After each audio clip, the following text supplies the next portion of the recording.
This episode is brought to you by BioPro Plus. BioPro Plus is the faster, easier, and safer non-synthetic alternative to painful, expensive, and invasive anti-aging hormone treatments. The growth factors in BioPro Plus have the unique ability to regulate and restart the body's natural sex hormone production, and it also assists in raising glutathione levels, improving immune response, repairing DNA, promoting enhanced protein absorption, and supporting self-differentiation and proliferation.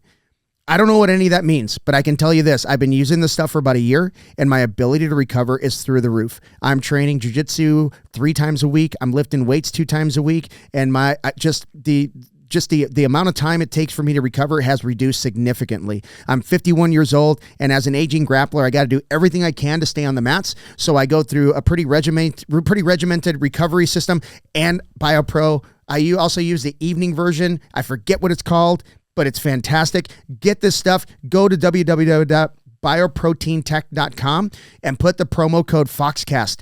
Promo code Foxcast will get you $30 off your order. Hit them up. You won't regret it. Hey everybody, and welcome to another episode of the BJJ Foxcast. I am your host, Alex Martinez, and today we have none other than Rener Gracie on the show. He is a 5th degree black belt under Rorion Gracie and Gracie Jiu-Jitsu, and he is the co-founder of Gracie University, headquartered in Torrance, California. And he has been gracious enough to allow us some time on the show. So I want to start with your book, 32 Principles, if you don't mind. I just picked it up. It was kind of not an impulse buy. I had it sitting on the shelf for about, 3 months or so before I got to it. And, it was for a trip to go see my mom. And she's not doing very well. They found some lesions in her liver, stuff like that. And I got to tell you that chapter 2 helped me a ton. I cried, and I can completely understand the stuff that you were going through when we went through that time in your life, and I want to thank you for that chapter. I'm a slow reader, so I'm only on chapter 7, but it was very helpful. What was the inspiration for the 32 Principles book? I've always felt that Jiu-Jitsu was both incredibly complex, but also very simple at the same time. And I think that as we go through our jiu-jitsu journeys, it kind of comes in waves, right? Where there's waves of complexity, and then there are waves or periods rather, of serenity and calmness and clarity in jiu-jitsu. And during COVID, when everything shut down, me and Hidon kind of went back to the drawing board, and we're like, man, there's a lot of techniques. There's an infinite number of techniques being invented in this martial art, such that, we can't even keep up anymore, right? Every day there's new moves all over the world being developed. But I feel like there's something fundamental, something rudimentary that we haven't yet encapsulated. We haven't yet communicated perfectly. So that's when we went back to the drawing board and we said, look, there are the macro principles that everyone's aware of in jiu-jitsu, right? When we talk about leverage, really efficiency by way of leverage and timing and control, right? Everything in jiu-jitsu is timing, control, leverage. And if you do those 3 correctly, you end up with efficiency as the end result, the product. But then I thought, well, no, there are more granular, we'll call them micro principles as well. Right? Because if you take those 3 ingredients of like leverage, control, and timing, and you blend them in different ways, you end up with different micro results, micro principles that are really they're all just different combinations of those 3 ingredients used in different proportions. And, we just kind of went into the lab and just talking in positions and going over, and what we came out with were these 32 micro principles of jiu-jitsu. And it took a long time to decipher these. And some of these had been discussed before. Right? We're not the first person to discuss, many of these principles, but I think we were the first ones to bring them all together in a way that was meaningful, and well communicated. And we made the video course, the 32 Principles of Jiu-Jitsu for Jiu-Jitsu practitioners, which was probably the fastest selling, Jiu-Jitsu video course of all time when we released it. And it appealed to our own audience, but also audiences at large, because it wasn't about self-defense and it wasn't about sport jiu-jitsu, wasn't about MMA. It was literally all inclusive, and people loved it. And seeing how that effective that was for people's jiu-jitsu, as we were going through the process of releasing that material from a jiu-jitsu kind of principles and technical perspective, I'm thinking to myself, holy cow, my entire life is based on these principles. It's not just how I practice jiu-jitsu and how everyone practices jiu-jitsu. My entire life, this is my human operating system. These 32 principles, I don't have a college degree. I have no outside formal education, but yet I seem to find my way quite well, on the mat and off the mat in business and in life. And I'm like, what can I attribute that to? And then I realize all of my success can be attributed to my successful deployment of these 32 principles on the mat and off. So that's when I said I need to write a book. But then I thought, wait a minute, if I write a book based on the 32 principles of jiu-jitsu and I put it out there, we're going to miss 99% of the audience because they simply won't be able to comprehend how, these are physical principles of self-defense and combat. They just won't be able to grasp that with ink on paper. So then I said, listen, I'm not going to write this book unless a publisher agrees to allow me a QR code on every chapter on the first page, such that they can link to a video in which we give the combat demonstration and articulation of that principle, so that's unmistakably clear. And before then segueing into the printed chapter of the same principle, where they can go, oh, I see how it applies in combat. And now the application in life makes perfect sense. And in doing so, not only make this book relevant for all the people out there who don't do jiu-jitsu, because I think this book would be relevant for jiu-jitsu practitioners with or without the QR codes and the videos. But now you open it up to an entire world where someone who does jiu-jitsu can gift this book to a non-jiu-jitsu practitioner as their way of saying, thank you, I love you, happy birthday, whatever. And in the same time, give that non-jiu-jitsu practitioner an exposure to what it is about jiu-jitsu that we all love so much. And I think when people read the book who do jiu-jitsu, there's this big aha moment where they go, holy cow, I knew I am evolving as a person through my practice of this art, but I couldn't pinpoint what it was about practicing jiu-jitsu that made me live my life differently. This book is the roadmap for how jiu-jitsu practitioners apply these principles in their regular life, knowingly or not. So that's what's so exciting, is when a non-jiu-jitsu practitioner gets the book now, it has a reverse effect where they learn the life application of these principles, and then they say, wow, if this is the product that you get in your life from practicing jiu-jitsu, this sounds very desirable. At the end of the book, they're all saying, well, I want to start learning jiu-jitsu because I want the end result that Rener has so clearly communicated in these chapters of the book. And that has already happened for people all over the world. And that's my favorite part about the book, is that it's bringing people into jiu-jitsu. It's not a book for jiu-jitsu practitioners to live life. It's a book for people living life without jiu-jitsu to understand the benefits that it can have. And then, of course, bringing them in the back door and getting them on the mat to say, hey, if you want the fullest benefits, you have to live the lifestyle. And that means practicing the art. I love it. That's brilliant. That's brilliant. And what is when you talk about going into the lab, what does that look like? I'm really curious about the whole process of writing the book, and maybe things that you and your brother maybe disagreed with and went back and forth. What does that look like? Yeah. So when we initially, Hidon and I started contemplating what are the micro principles that govern all of jiu-jitsu.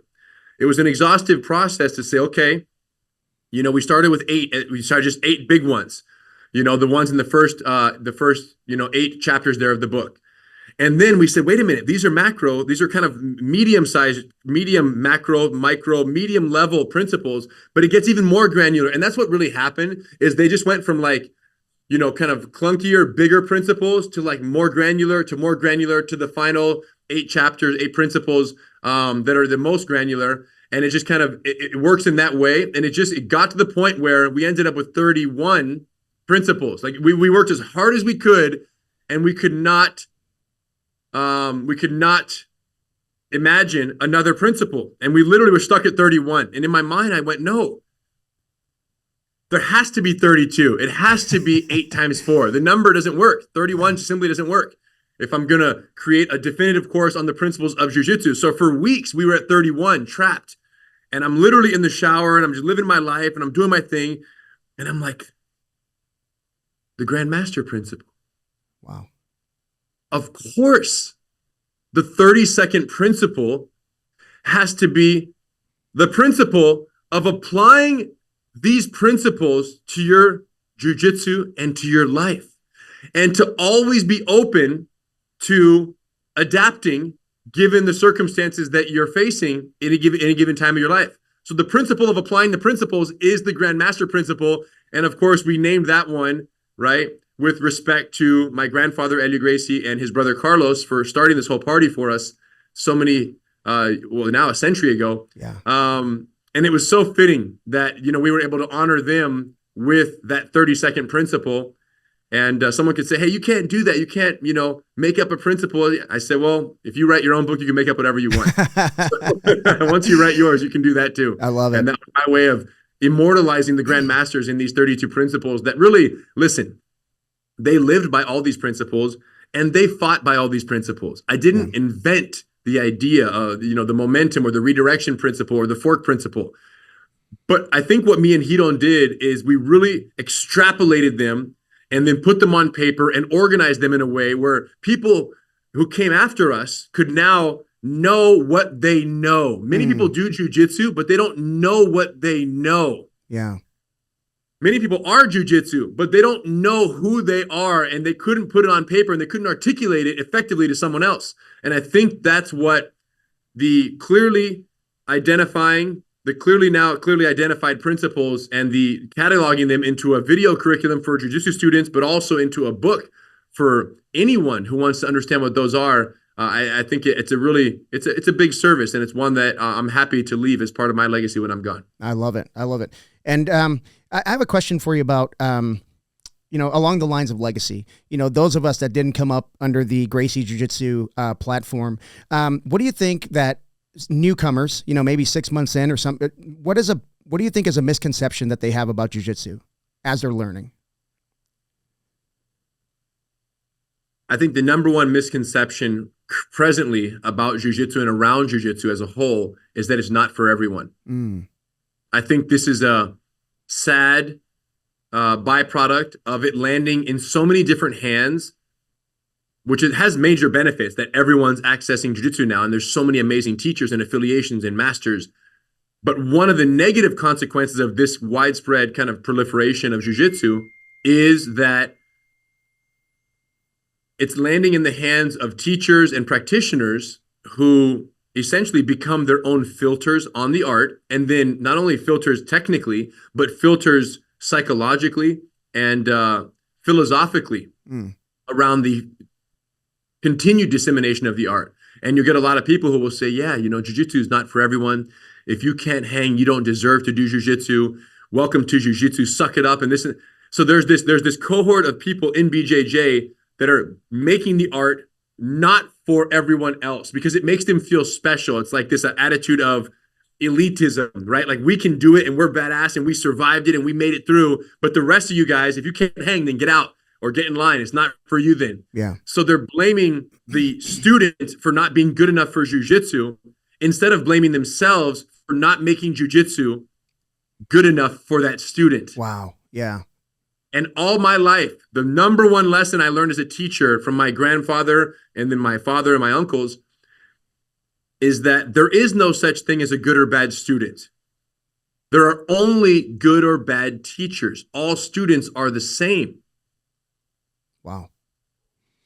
If the student is willing to learn and wants to learn, that's all we require of them. They show up and they want to learn the skill set. The rest is up to the teacher to organize, structure, and transfer that material, that information to the student in a way that is so clear, so effective, that it's impossible for the student not to learn and not to have fun and not to be encouraged. And that is a completely different, right, kind of pedagogical approach of Gracie University, previously Gracie Academy, that I think, we're not the only ones to have that approach. I think there are individual BJJ schools that take this more student-centric approach. But sadly, I think today we've gotten to the point where I would say the majority of Brazilian Jiu-Jitsu schools, sadly, and again, sometimes not to their fault, they simply don't know another way because you're a product of your own environment. So if you train at a school where it's a very corrosive culture, and then you leave and open your own school, in many cases, you simply replicate what you were a product of.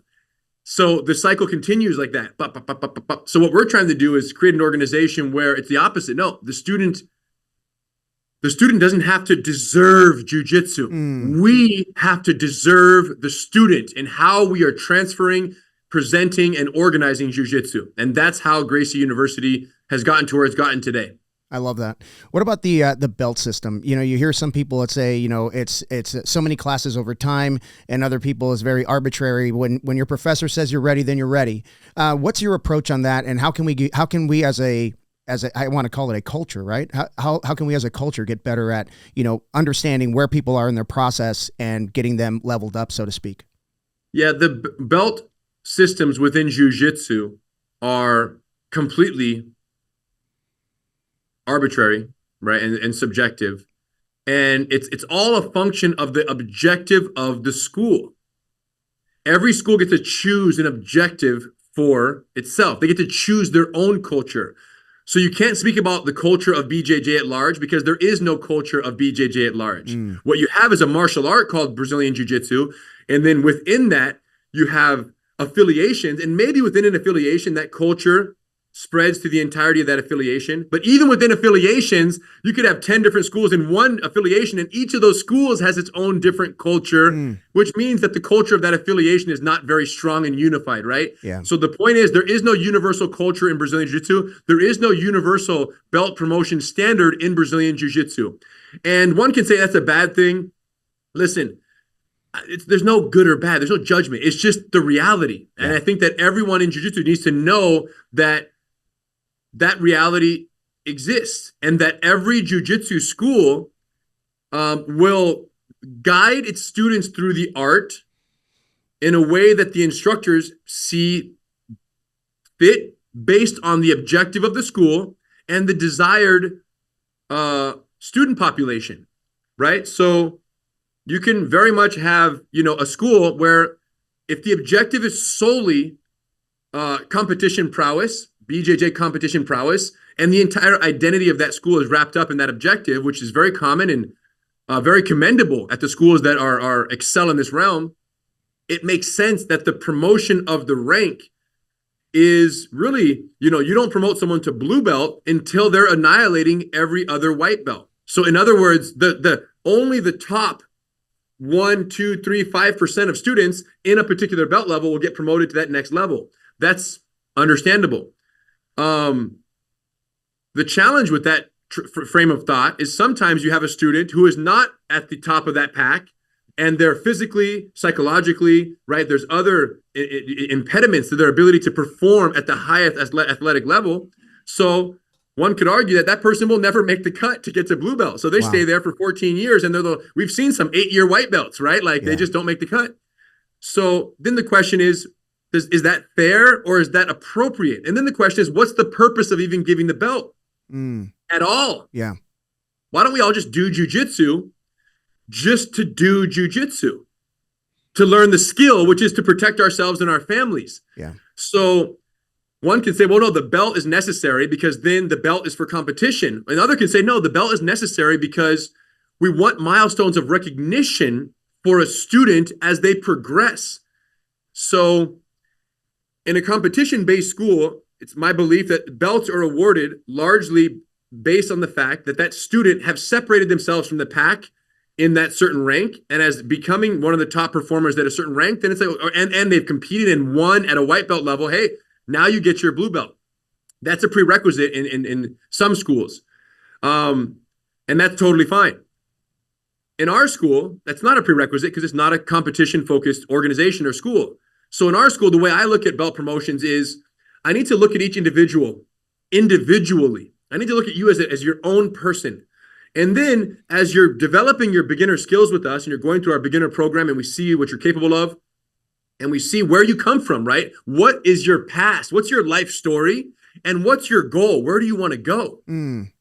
Right? Like, what is your personal journey? And then knowing what Jiu-Jitsu can encompass, right? On the grand scale, on the macro scale, and on the micro scale, I look at you and I say, okay, based on your abilities, based on your physicality, based on your age, based on your flexibility, your talents, your work ethic, your everything, based on all of that, I make a kind of a preliminary assessment of what's possible for you in totality. Let's call it at black belt, even though the journey really just begins at black belt, as we all know.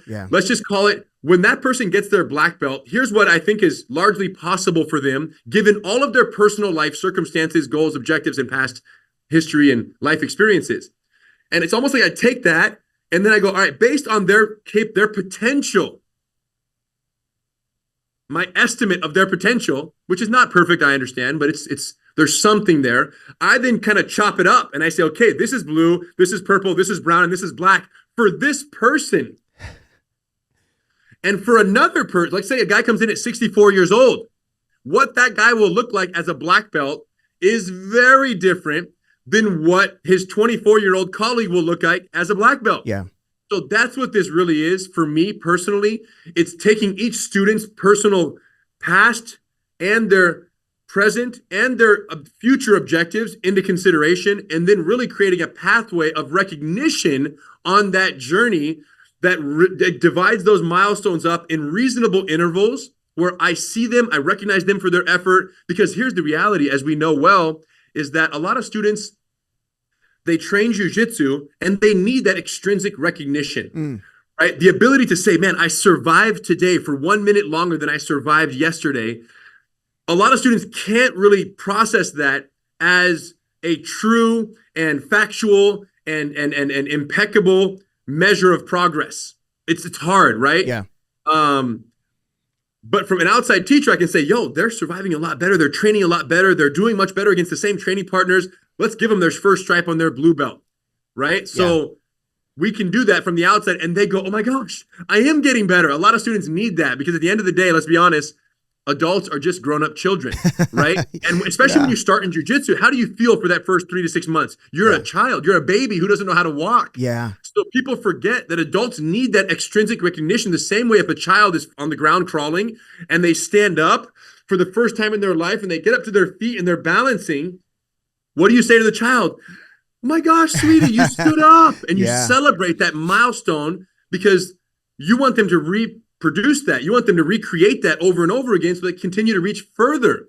So recognizing students is a huge part of belt promotions and doing that in reasonable intervals based on the specific circumstances of that individual student's life and past and history and experiences. That's the approach we've taken. And we use attendance as a guide to say, hey, they've reached this certain milestone. Let's call it 100 classes as a blue belt, right? Brand new blue belt. They have 100 classes. It's like, that's what teaches us to start looking at them for that stripe 1 blue belt promotion. Okay, they've done their 100 classes. They've done at least 8 months in our master cycle program. Let's start to look, but it's not like 100 classes, here's your stripe. It's more like 100 classes. Let's put them in the discussion now to be observed so that because with 2,000 students, you can't keep track of it. It's not everyone's individual bro. And I know how many classes and where you're at. It's hard to keep track of. Once you pass 1,000 students, you better have systems in place or you're going to lose control of everything. Yeah. Yeah, absolutely. And I'm under 300 at my school. Yeah. And it is, once you get past 150, it's, like, what's that guy's name again? You start getting there and it's almost embarrassing. Like you want to know everybody's name, but you're right about that. And you do have some standouts that are just no brainers. Like, oh yeah, absolutely. This guy's killing it, but then you have those strong silent types that just kind of, they're creeping up. Then all of a sudden they're like, oh yes, absolutely. And they're, they become that no brainer, but you have to be consistently watching what's going on. And, I think communication within the academy with the leadership is really important with all my coaches, stuff like that. And with you, with such a vast community, online and, and in person, how do you handle that many personalities and how do you handle communication with your leadership? Yeah. So we're creeping up on 300 certified training centers, which is schools around the world utilizing our systems, our curriculum.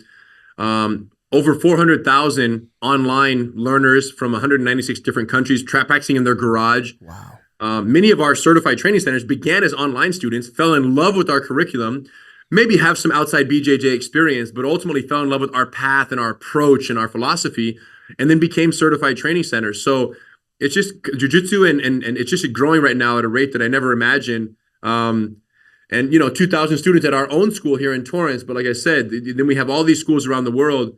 And, it really is. We're not in the jiu-jitsu business. We're in the people business. Yep. But we teach jiu-jitsu. It really becomes relationship-based with our certified training centers. There's a lot of them, but they know we're here for them. We have an incredible support staff, a whole team of our Gracie University staff here at Torrance, just to take care of all of these outside certified training centers. So I think we do an excellent job there. We regroup with those people on a yearly basis, a couple times a year. We have events. Hundreds of people show up here to recertify and to get certified. So we've really found our rhythm in terms of how we're growing this organization. But in terms of students here in Torrance, you have 10 full-time instructors, 2,000 students, kids, 500, 600 kid students alone. Wow. It's just out of control, but it's fun. And you don't know every single student's name, but you know every single student's journey, and you know every single student's on the path with us together, and they're part of this family. And it's still smile, it's still respect, and all love in the hallways and in between classes, and all the individual instructors of each class just make incredible relationships with those students. I love it. So we have some friends in common. Ryan Tulejo, who made this possible. Shout out to Ryan.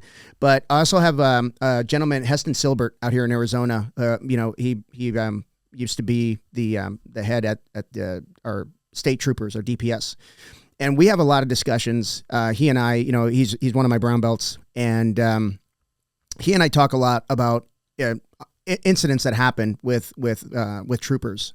And one of the biggest things he says is, he says, if that guy was a blue belt, he would be here with us today. If that guy was a blue belt, it would have been a totally different incident. If that guy was a blue belt, it would have never escalated to that scale. How do we get the entirety of our police departments on board with jiu-jitsu? Because they're exposed to it, thanks to you and thanks to your programs. A lot of them are exposed to it. Even when they're in the military and they get out, they go to police departments, they've been exposed to it. But it seems like you're teaching them some fundamental things that, yes, they go to a school and they're all fired up about it, and then they don't practice it. And I train 4 or 5 times a week, and I'm a C+ at best. Maybe a C-, grappler. How can we get them to understand that it takes more than a seminar or a workshop to get better? Yeah. Well, welcome to my life for the last 25 years. This is what I was born to do. So all I can say at this stage is this. We need every officer in America, 1 hour per officer per week, no less. That needs to become the standard. 2 would be great. 4 would be amazing. But as well as I know, if you're not training 1 hour per week in the jiu-jitsu based defensive tactics, you're not scratching the surface. You're not learning and developing and retaining a skill set that is going to make any difference in the field. You're still a liability, not an asset. But once you get an hour a week, you're an asset, not a liability. And you don't need much, right? Like you says, blue belt. Everyone throws around this term blue belt. Even that, we don't need blue belts. We need an hour a week of targeted skill development in each agency. The only way we're going to get to that point, because right now we're, you see this flag up here. We teach pretty much #1 jiu-jitsu based defensive tactics program in law enforcement is GST. We're certifying trainers at every agency you can imagine, federal, state, and local. And we train these trainers for 40 hours, then they go back and then they teach their colleagues, their in-service officers, for about 4 hours every year, sometimes 2. So it's laughable what they're doing on an ongoing basis. I have created a new program that I have not released yet that is the turnkey solution for weekly jiu-jitsu within law enforcement agencies. Within the agency, taught by instructors who are staffed at the agency to their own colleagues on a weekly basis. The program, I believe, will become the standard, and what is necessary to get the country bought into this idea of weekly jiu-jitsu, because there's a lot of misconceptions. Oh, why are you going to teach them MMA? Why are you going to teach them how to fight? Isn't that going to make them more violent? This, that. What is necessary to get the country and all of law enforcement behind this movement towards 1 hour a week jiu-jitsu is data. We need peer-reviewed, controlled studies on the efficacy of weekly jiu-jitsu within law enforcement. And I'm working on it. Okay. No, that's great. When is that going to launch? The studies are being preliminarily discussed. I can't say much more, but all I can say is this. Once there is data, once there is concrete peer-reviewed data published demonstrating the reduction in injuries to officers, the reduction in injuries to civilians, the savings to the city in workers' comp and reduced lawsuits, liability, use of force lawsuits, once that information is published based on the studies that I'm encouraging and facilitating, it's game over. Because no police chief can say, why are we going to teach them how to fight? Here's why. Yeah. Why are we going to do jiu-jitsu MMA? Here's how much money we're going to save. Here's how much we're going to protect civilians. And ultimately, Alex, the end goal of doing this as I have it envisioned is that when you have better trained officers, it's safer for the officers. It's certainly safer for civilians. It's reduction in liability for the agency they work for. And if all of that is done perfectly over an extended period of time, one day we will help repair the badly tarnished relationship between civilians and law enforcement that we are in the middle of right now. That's the goal. Ultimately, and that's what we're working on. Yeah, no, that's great. And that's work worth doing. And thank you for that. Professor, we are at the 30-minute mark. I want to be respectful of your time, and I really appreciate you coming on the show. This is a highlight for me.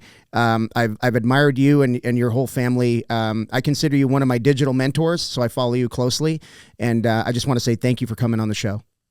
It's been my pleasure. Congrats on all the success and the podcast. And if you're ever out in Los Angeles, we'd love to have you on the big green mat, as long as you promise to let go when I tap out. I don't know if I'll be in a position to tap you out, but I promise if I'm in the area, I will drop in. Thank you so much, Henry. I appreciate you coming on. Talk to you soon. Take care. This episode is brought to you by BioPro Plus. BioPro Plus is the faster, easier, and safer non-synthetic alternative to painful, expensive, and invasive anti-aging hormone treatments. The growth factors in BioPro Plus have the unique ability to regulate and restart the body's natural sex hormone production, and it also assists in raising glutathione levels, improving immune response, repairing DNA, promoting enhanced protein absorption, and supporting self-differentiation and proliferation. I don't know what any of that means, but I can tell you this. I've been using this stuff for about a year, and my ability to recover is through the roof. I'm training jiu-jitsu 3 times a week. I'm lifting weights 2 times a week, and the amount of time it takes for me to recover has reduced significantly. I'm 51 years old, and as an aging grappler, I got to do everything I can to stay on the mats. So I go through a pretty regimented recovery system, and BioPro. I also use the evening version. I forget what it's called, but it's fantastic. Get this stuff. Go to www.bioproteintech.com and put the promo code Foxcast. Promo code Foxcast will get you $30 off your order. Hit them up. You won't regret it.